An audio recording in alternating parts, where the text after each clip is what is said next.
premier message que je reçois, c'est « Mal !» Mal. Alors, ça m'a mis trop le chaud au cœur. J'étais en mode,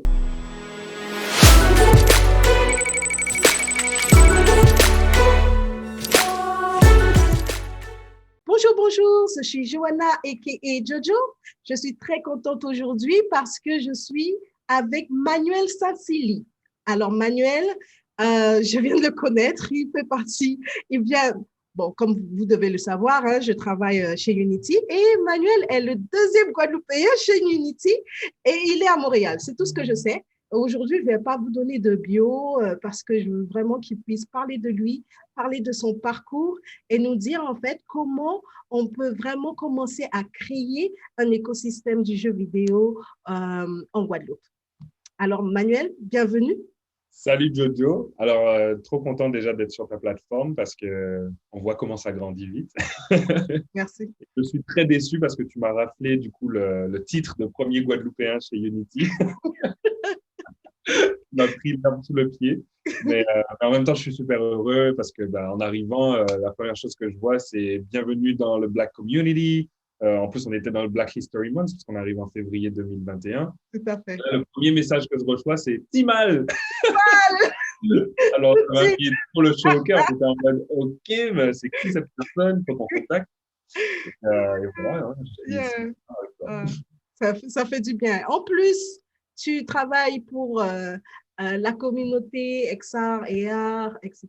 Mais aussi, tu as euh, un engagement envers ta communauté antillaise dans l'entrepreneuriat. Peux-tu nous parler un petit peu plus de toi, de ton parcours et où tu en es aujourd'hui? Bien sûr.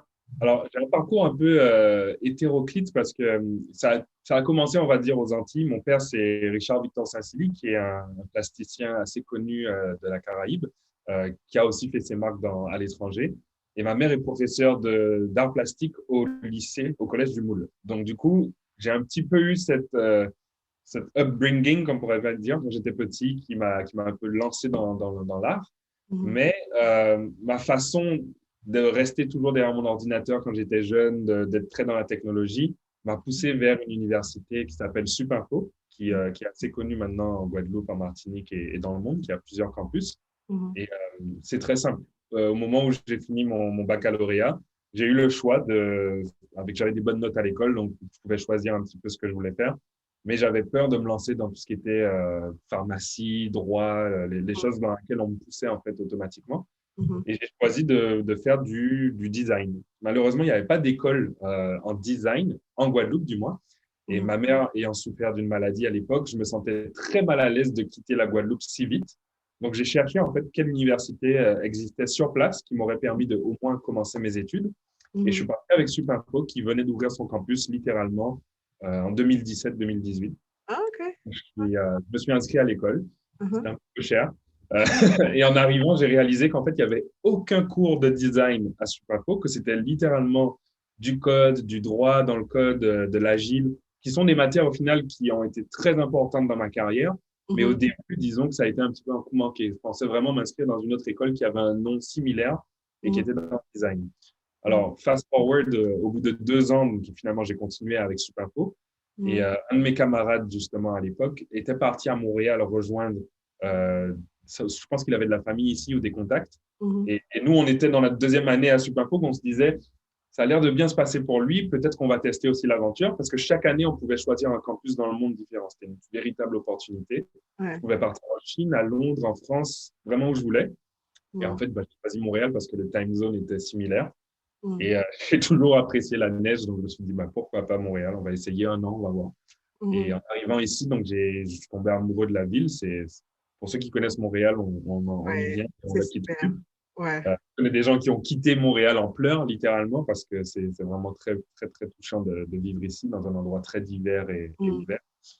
Et après mes 3 ans suivants, du coup, à Montréal, donc j'ai finalisé mon master en computer science Mhm. avec une spécialité UX, c'est-à-dire que malgré que les cours qu'ils nous donnaient n'étaient pas réellement reliés au design, on Mhm. avait l'opportunité chaque année de faire des stages à temps partiel et à temps plein pour consolider vraiment les matières qui nous plaisaient.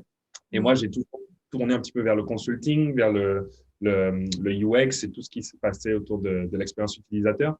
Donc, c'est ce qui s'est passé pour moi. Donc, j'ai eu la chance de travailler pour des marques assez élevées dans mes premiers stages à Montréal parce que c'est ce que j'adore avec le Canada. On nous donne la chance malgré notre couleur de peau. Et donc, j'ai travaillé pour McDonald's, pour Samsung, pour IBM. Et au fur et à mesure, en fait, de mes différents stages, j'ai consolidé un réseau. Le terme réseautage vraiment est très fort au Québec. Et ça m'a amené à encore une fois changer d'emploi et évoluer. Donc, à chaque changement d'emploi, je touchais une sphère différente, une industrie différente. Et je pense que tous ceux qui font du design, en tout cas en termes de UX, vont avoir ce côté curieux qui me démarque pas mal du reste des personnes de mon équipe et qui me force à toujours vouloir toucher à tout, essayer tout. Et depuis petit, j'avais ce côté curieux. Et à Montréal, ce n'est jamais mal vu, en fait, de changer d'entreprise beaucoup. On voit pas ça comme quelqu'un qui change de job et qui sait pas ce qu'il veut, mais plus comme quelqu'un qui devient versatile et flexible. Et moi, dans ma carrière, donc, je suis passé par MindGeek, qui est la compagnie qui possède pas mal de sites adultes, qu'on va pas nommer, comme Pornhub, Playboy, etc. Et j'ai eu la chance d'être directeur artistique chez eux pendant 2 ans et demi, de travailler sur des projets aussi importants que des visuels qui ont fini sur Times Square, que lancer des mouvements pour la femme. Donc, par exemple, avoir une campagne chez YouPorn pour permettre aux femmes qui ont le cancer du sein. Donc, il y avait énormément de projets sur place que je voulais qui mettent toujours le côté diversité et inclusion, parce que dans Guadeloupe, je me rendrais compte que très vite, la tech, c'est blanc et c'est masculin. Donc, articuler justement et rajouter un peu de couleur me permettait toujours de me démarquer et de renforcer cet aspect-là.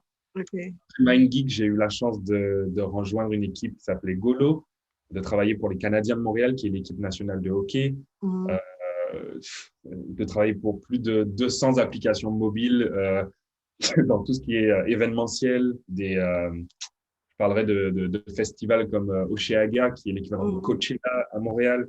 Donc, j'ai touché un petit peu à tout entre le dev web, le mobile et très tôt le VR, c'est pour ça qu'il y a un petit peu tous les petits icônes ici. La réalité virtuelle, en fait, est quelque chose qui, pour moi, est l'évolution du mobile. Et étant un gros gamer, aimant la 3D, je jouais sur des applications 3D depuis que j'avais 12-13 ans. J'ai enchaîné ensuite donc, avec IBM, qui est une des plus grosses compagnies tech mondiales et aussi une entreprise de consulting. Donc, 400 000 employés, c'était un gros challenge pour moi d'arriver et de démarrer en fait un département là-bas. Mais au Canada, ils n'ont pas vraiment de démarrer le département? Exact. C'est-à-dire qu'au Canada, IBM n'a pas un département de réalité virtuelle et augmentée. Maintenant, oui. Mais à l'époque, ce n'était pas le cas. C'était nord-américain et du coup, c'était les US qui avaient tous les clients, tous les projets. Et moi, c'était ma passion. J'embêtais mon manager tous les jours en lui disant, c'est quand qu'on me met sur un projet en XR? Et au final, on m'a donné l'opportunité parce que j'avais des bons résultats et une belle carrière derrière moi. Et ça se voyait, c'est-à-dire tous les soirs, on finissait à 5 heures. Moi, j'étais encore derrière l'ordi en train de tester des trucs. D'ailleurs, toute la journée, j'avais mon casque de réalité virtuelle sur la tête. Mais ma nuit, il est un peu différent. C'est un vrai geek. Hein? Geek, c'était vraiment le terme. Et du coup, en faisant ça, j'ai un petit peu montré ma passion pour la chose. Et j'ai rejoint en fait énormément de personnes. J'ai toujours aimé créer des communautés. J'ai des communautés Slack qu'on a montées de 1000 personnes, qui sont arrivées à 20 000 utilisateurs UX. Oh, nice. Donc, ce côté communautaire, le communautarisme en soi, est quelque chose qui me touche énormément. Donc, à IBM, pour moi, le but était vraiment de trouver qui travaille et était sur des projets de lambda et voulait faire quelque chose d'un peu différent et voulait se rejoindre. Et on a réussi à signer des gros clients aux États-Unis, à collaborer avec l'Europe. J'ai pu bosser avec des compagnies comme Apple et Disney grâce à ce département et ça a été génial pour ma propre carrière. Et puis, suite à 2 ans et demi de beaucoup de travail, j'ai réalisé que le consulting, c'était un petit peu comme faire de l'entrepreneuriat, mais dans une entreprise. Donc, pourquoi pas le faire moi-même? Donc, c'est là où j'ai lancé ma propre compagnie, Manu.vision, qui est le site web Manu.vision. Il y a une évolution de mon ancienne brand qui existe depuis 2010, mais là, plus axée sur les technologies de la réalité virtuelle, de la réalité augmentée et de toutes ces choses-là qui maintenant deviennent presque le futur. Nice. Fast forward à l'année dernière où j'ai rejoint du coup le laboratoire Immersion, qui est un labo de recherche en haptics design. Donc, le haptic, ça vient du terme grec haptika, qui veut dire sens du toucher. Et du coup, pendant 1 an, j'ai travaillé avec des chercheurs, avec des ingénieurs, des électriciens pour créer des devices permettant de créer des vibrations. Donc, c'est des gens qui possèdent, je crois, les patents et les brevets derrière, par exemple, le Taptic Engine sur l'iPhone et qui ont créé l'Apple Watch, qui ont tout leur travail en fait de vibration et de moteur existe dans les appareils de tous les jours que tout le monde connaît. Mhm. Les industries de l'automobile, du jeu vidéo et des téléphones intelligents, c'était vraiment leur marqueur. Mais malheureusement, Covid est arrivé et les travails en interne avec immersion, ça a un petit peu changé ma vision de ce que je voulais faire dans le futur. Et Mhm. les opportunités commençaient à tomber parce qu'énormément de compagnies n'arrêtaient pas de m'envoyer des messages tous les jours pour me dire on te veut, on te veut. C'est pas pour m'emporter, mais littéralement, il y a presque personne qui fait ce que je fais. Mhm. Donc, j'ai eu un choix à faire. C'était soit je partais chez Facebook en déménageant à Seattle, Mhm. soit j'essayais d'appliquer chez Apple, qui est une compagnie pour laquelle j'ai toujours voulu travailler, soit Mhm. j'essayais de rester à Montréal. Et Mhm. Unity m'a contacté au bon moment. Ils Mhm. m'ont offert cette offre de venir les rejoindre pour aider à travailler sur leur éditeur. Et Mhm. maintenant, ben, fast forward 2021, on démarre cette nouvelle aventure et j'ai jamais été aussi heureux parce que c'est une opportunité déjà en or. Mais en plus de ça, comme tu le vois, on est juste les seuls Guadeloupéens dans ce milieu-là. C'est le démarrage de quelque chose, je pense, de beaucoup plus grand et ce contact avec les Antilles que je garde grâce à la communauté et de tous les entrepreneurs que je connais qui vivent là-bas ou d'ailleurs et qui sont un petit peu partout dans le monde. Je sens qu'il y a une espèce d'esprit communautariste qui continue à grandir. Et si je peux apporter mon expérience justement de cette carrière-là dans ces groupes, c'est que du bénéfice. Donc, voilà où on en est maintenant. Avec beaucoup de mots, mais c'est un petit peu l'histoire de ma vie. Ah, mais c'est passionnant, c'est passionnant. On va dépasser la limite de 15 minutes parce que je suis sûre que tout le monde va être très intéressé par ton parcours. Et par rapport à ce que, donc, j'ai tellement de questions. La première question est que, comment penses-tu, toi, tu es parti dans design, informatique, computer science, parce que tu as eu une influence de tes parents dans l'art, etc., qui a évolué, etc. Comment penses-tu qu'on puisse justement euh, avoir en fait déclenché cet intérêt pour tout ce qui est computer science euh, dans toutes les familles en Guadeloupe? Est-ce que tu penses qu'on peut vraiment faire cette évangélisation, vulgarisation de computer science, IT, tech, gaming, real-time 3D? Comment penses-tu qu'on puisse faire ça? Je pense qu'en fait, on n'a presque rien à faire. C'est déjà le cas. La plupart des jeunes, et depuis même mon époque, il y a 10 ans maintenant, je me rends compte, ça fait 10 ans que je suis à Montréal, sont attirés naturellement vers les technologies. C'est sûr que la Guadeloupe est moins bien desservie que la France, par exemple, au niveau de tout ce qui est accélération, infrastructure et ce genre de choses. Donc, les gamers, en tout cas, qui viennent des Antilles, on s'en plaint tout le temps, le réseau n'est pas excellent, ça coûte cher, on n'a pas forcément les endroits pour s'amuser comme des clubs, etc. Mais Mhm. ça commence à apparaître de plus en plus, il y a beaucoup d'entrepreneurs dans ce milieu-là. Je Mhm. pense que ce que nous, on devrait faire, c'est justement renforcer l'écosystème autour en créant Mhm. plus d'opportunités, faire venir des écoles comme Supinfo sur place pour créer parce que je suppose qu'il y a beaucoup de gens qui se retrouvent dans le même cas que moi, qui ont dû quitter la Guadeloupe pas par envie, mais par obligation, parce qu'il n'y avait pas les opportunités sur place. Et Mhm. on perd du coup ces talents-là. Les J'en suis talents, l'exemple ouais. parfait. Je ne suis pas rentré en Guadeloupe, non pas parce que je ne voulais pas, mais parce que littéralement, pour poursuivre ma carrière, ça n'est pas possible. Bah oui. Et un jour, j'espère peut-être y retourner, mais au final, j'ai fini par devenir à moitié montréalais et ma vie se passe ici. Mhm. Donc, pour pas perdre justement ces talents au moment clé, c'est-à-dire quand ils finissent leurs études et vont pour leurs universités, il faut qu'on ait moyen de créer des universités sur place, que ce soit des universités à distance aussi, parce qu'il y a beaucoup de remote qui se font de nos jours, Mhm. que de permettre aux entrepreneurs des Antilles d'avoir les Avec ressources pour pouvoir travailler sur place. exactement, des vrais incubateurs, des vrais accélérateurs C'est pas l'envie qui manque. fonctionnent avec Pas l'envie. du support, effectivement. Tu as dit quelque chose sur lequel je voulais rebondir tout de suite et donc avant que j'oublie. Tu as dit, maintenant ma vie est je ne peux pas rentrer en Guadeloupe parce que je n'aurai pas d'opportunité. Donc, penses-tu que qu'il te faut encore combien d'années en fait d'expérience qu'il te faut pour justement après te lancer en tant qu'entrepreneur en Guadeloupe et justement relancer l'économie, être un leader, montrer l'exemple en fait dans l'entrepreneuriat et l'entrepreneuriat tech. C'est pas une question de temps, je dirais, mais plus de moyens. Malgré ce beau parcours, disons, les finances, c'est pas forcément ce qui suit les titres, encore moins quand on est noir. Et les opportunités ne sont pas manquantes, mais je suis sur du coup des dollars canadiens, pas des dollars US. Je suis pas en euros non plus. Ceux qui sont venus ici avec les euros savent qu'ils ont l'argent fort par rapport à nous. Après, je ne dis pas que je n'ai pas moyen de créer quelque chose from scratch ou d'avoir des subventions parce que je l'ai déjà fait. J'ai plein de petits projets que j'ai déjà lancés. C'est juste qu'avec je suis presque peut-être sur-spécialisé. Ce que je fais là-bas ne fait pas beaucoup de sens avec l'ampleur. Ouais, je parle de projets qui touchent des millions et des milliards d'utilisateurs. Ouais.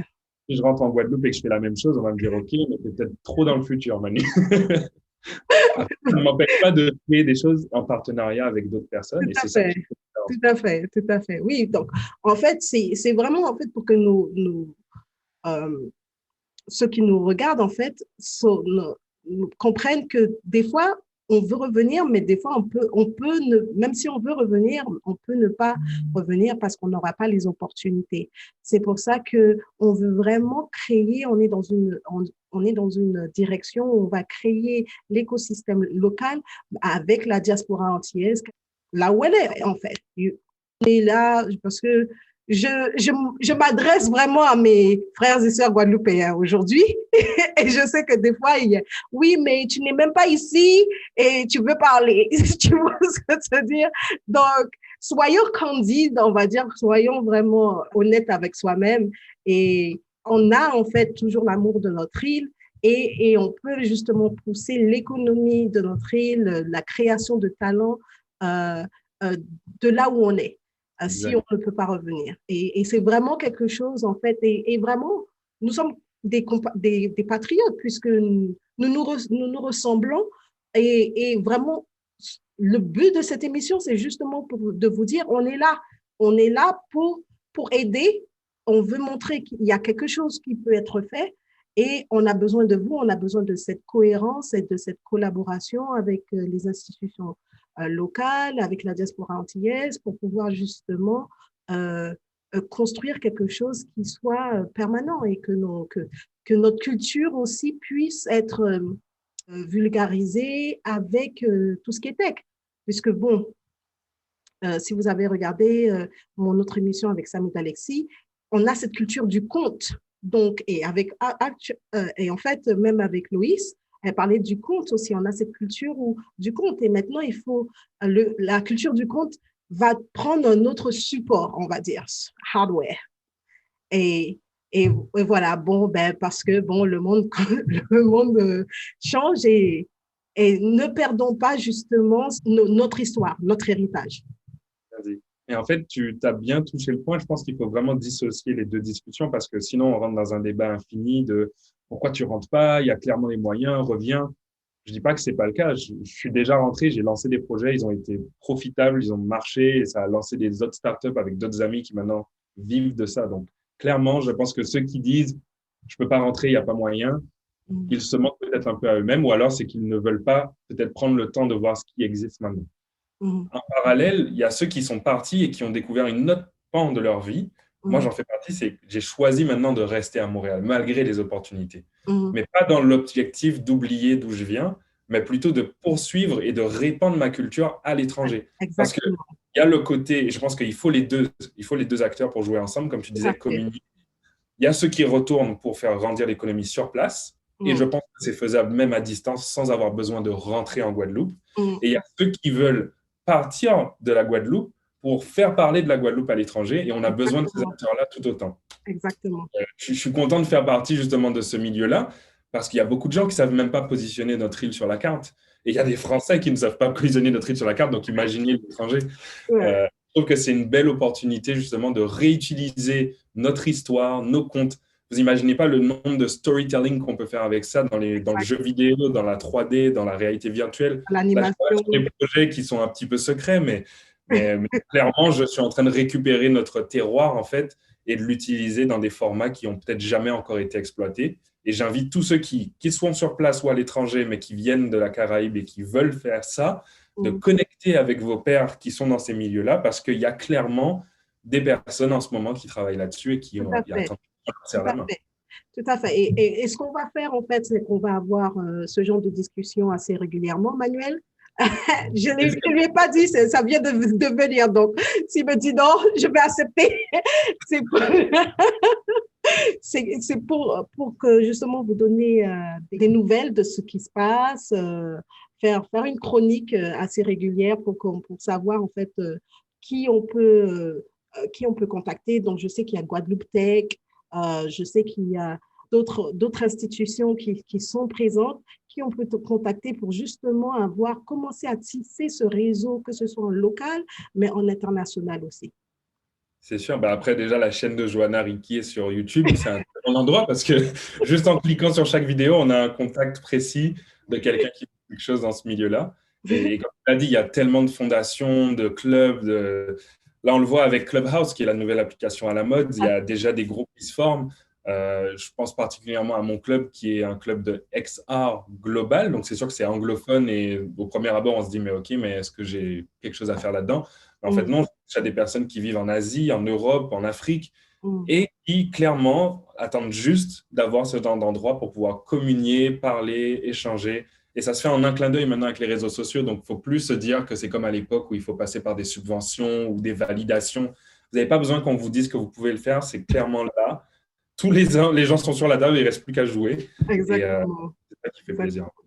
Oui, donc, je pense que tu as quelque chose à rajouter. Tu veux nous donner un petit peu plus d'informations sur ce que tu fais, sur le futur pour toi ou l'aide qu'on pourrait avoir?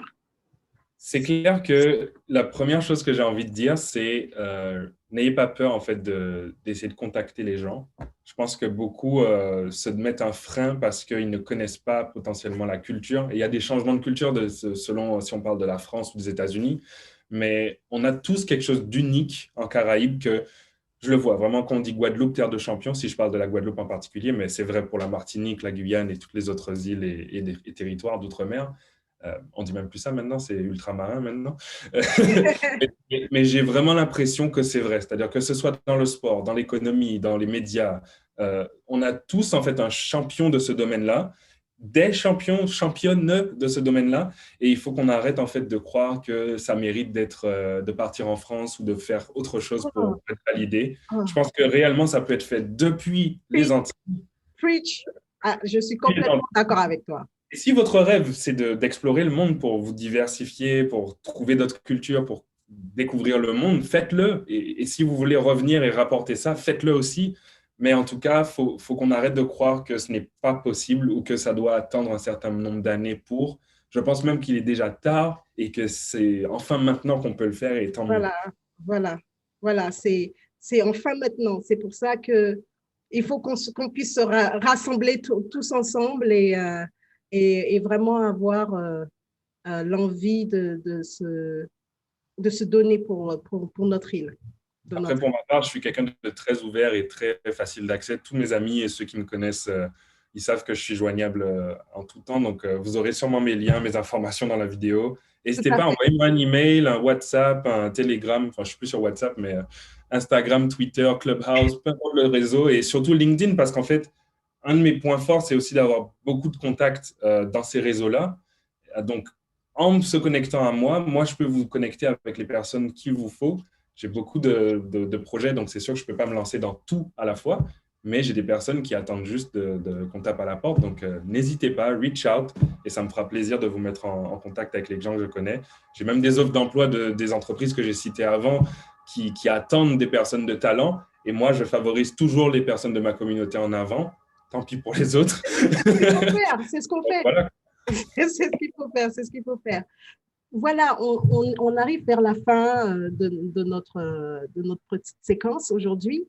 Et donc, comme Manuel vous a dit, il aura toutes ses coordonnées, ses social media handles, tout pour le contacter dans la description box en bas.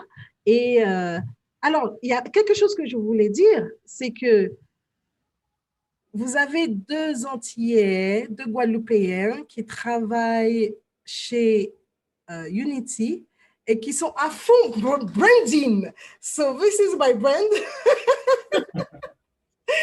Donc c'est possible. C'est possible, hein? C'est possible de pouvoir avoir sa personal branding et d'être patriote, de vouloir le bien de notre île et de nos compatriotes. Et tu touches un point important pour finir, c'est que même si vous êtes employé à temps plein et que vous n'avez pas forcément l'impression d'avoir le temps de faire des choses à côté, on arrive dans une ère post-Covid, post-pandémique, où chacun a justement créé sa personal brand et commence à utiliser son potentiel personnel. Donc, n'hésitez pas justement à vous lancer, même si vous avez peur. Ça ne veut pas forcément dire que vous allez devenir chef d'entreprise, ce n'est pas une nécessité. Exactement. Le faire et tant mieux, mais même si vous avez un 9 à 5, prenez peut-être 20 minutes, 30 minutes par jour à partir d'aujourd'hui pour travailler sur la chose qui vous passionne le plus. Et petit à petit, en connectant avec les bonnes personnes, vous allez pouvoir créer quelque chose de sustainable sans nécessairement y mettre à 100% votre temps. On peut créer aussi à temps partiel. Et moi, ça fait 10 ans que je le fais et j'en suis la preuve. Ça marche, ça fonctionne. Donc, n'hésitez pas, quoi. Voilà, merci beaucoup Manuel. Je pense que, j'espère que nous avons donné de l'espoir à ceux qui nous regardent aujourd'hui et donné des idées. Ton parcours est vraiment, vraiment admirable. Et donc, donner des idées. Et puis, Manuel, il est disponible, je suis disponible. Nos handles seront directement dans la description box. Merci beaucoup. N'oubliez pas d'aimer, de commenter, de partager et de s'abonner. Merci. À bientôt. Comme on disait dans les émissions quand j'étais plus jeune, Adam d'autres soleil. Adam d'autres soleil. Bye.